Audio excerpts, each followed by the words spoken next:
অনেকেই আমাদেরকে বলে, ভাই নির্বাচনের পরে কেমনে থাকবেন?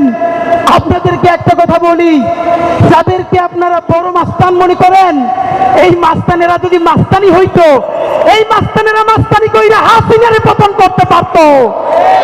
এরা মাস্তান না, এরা সিটকে চোর, এরা চাঁদাবাজ, এরা ছোট ডাকাত, এরা মাফিয়া, এরা ব্যাংক লুটেরা। বড় অর্থে সার্বভৌমত্ব টিকিয়ে রাখার মাস্তানি করার কোনো সাহস এবং শক্তি তাদের নাই। অনেকে আমাদেরকে বলে, অমুক নেতা 15 বছর লড়াই করছে, আর হাতিরা তখন কই ছিল? লড়াই যদি করলেন, আপনাদের এত ব্যাংকের ব্যবসা টিকে থাকলো কেমনে? যারা লড়াই করছে, সাতক্ষীরায় আমার ভাই বোনদের বাড়ি লড়াই করার কারণে বুলডোজার দিয়ে ঘুরাই দেওয়া হয়েছে। এই ঢাকায় যারা স্বাধীনতার পক্ষে দাঁড়াইছে, হেফাজতের রাত্রে মানুষের পক্ষে দাঁড়াইছে, তাদের ব্যবসা বাণিজ্য লুট করা হয়েছে। তাহলে এত বড় বিপ্লবী এখন হইলেন, এতগুলো ব্যাংক, এত বীমা, ঢাকায় এত হোটেল, এত ব্যবসা বাণিজ্য কেমনে চালাইলেন ভাইরা? এই সব কথা বলে আমাদের পিছনে লাগে লাভ নাই। নতুন আমাদের চরিত্র হননের জন্য টোকাই, ভালো কাপড় চুপুর পরলে চেহারা ভালো হইলেই এলিট হয়, পশ হয়, এই চিন্তা বহু আগের দিন গেছে। শুনেন, মানুষ এলিট হয় তার চিন্তায়, মানুষ এলিট হয় তার মনস্তত্ত্বে। ভালো কাপড় চুপুর সব থেকে সন্ত্রাসী খুনি হাসিনার চাইতে বেশি কেউ পড়তো না। 800 ভরি স্বর্ণ খুনি হাসিনার ছিল। এর মানে সোনাদানা দিয়ে যদি এলিট হয়, হাসিনার চাইতে বড় কোনো এলিট নাই। নতুন এলিট সম্ভ্রান্ত, সম্ভ্রান্ত এবং সম্মানিত, এর সংজ্ঞা ঠিক করবে। কে কত সৎ, দায়িত্ব নিয়ে বলছি, চ্যালেঞ্জ করে বলছি। অনেকে বলেন আমরা নাকি সততা সেল করি। ভাইয়েরা, সততা বেঠি বেঠি বলতে কোনো দ্বিধা নাই। যদি সাহস থাকে আপনারাও সততা বিক্রি করে দেখান। এনএসআই, ডিজিএফআই, ডিবি, এসপি থেকে শুরু কইরা এমন কোন এজেন্সি নাই যাদের কাছে ওসমান হাদি, জাবের, জুমা, শান্তাদের ব্যাংক অ্যাকাউন্ট, বিকাশ অ্যাকাউন্ট নাই, সব আছে।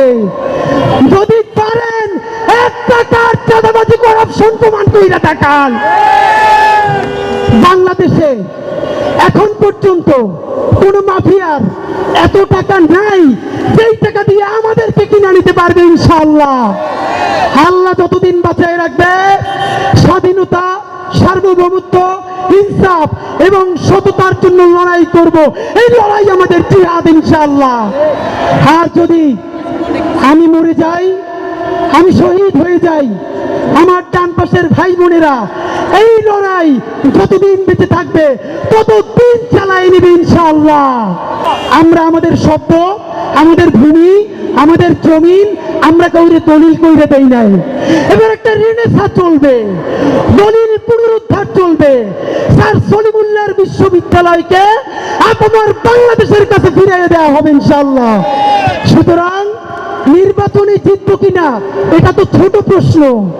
শহীদ প্রেসিডেন্ট জিয়াউর রহমানের মতো, মাওলানা ভাসানীর মতো, এইখানকার ভূমিপুত্র শেরে বাংলার মতো, আমাদের সব থেকে স্বাধীন সন্তান স্যার সলিমুল্লাহর মতো বাংলাদেশের 56,000 বর্গ মাইলের প্রতিটা ইঞ্চিতে ইঞ্চিতে আমরা পায়ে হেঁটে নতুন আজাদি, নয়া বাংলাদেশ নির্মাণের জন্য ইনশাআল্লাহ পদযাত্রা শুরু করব।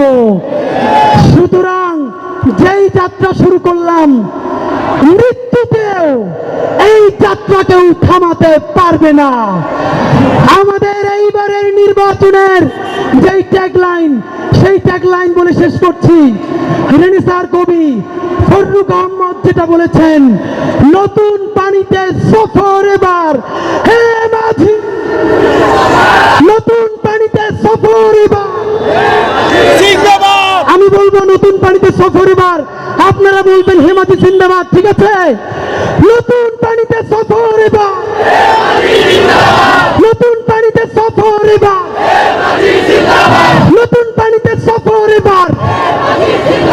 নারায়ে তাকবীর, বাংলাদেশ বাংলাদেশ, ইনকিলাব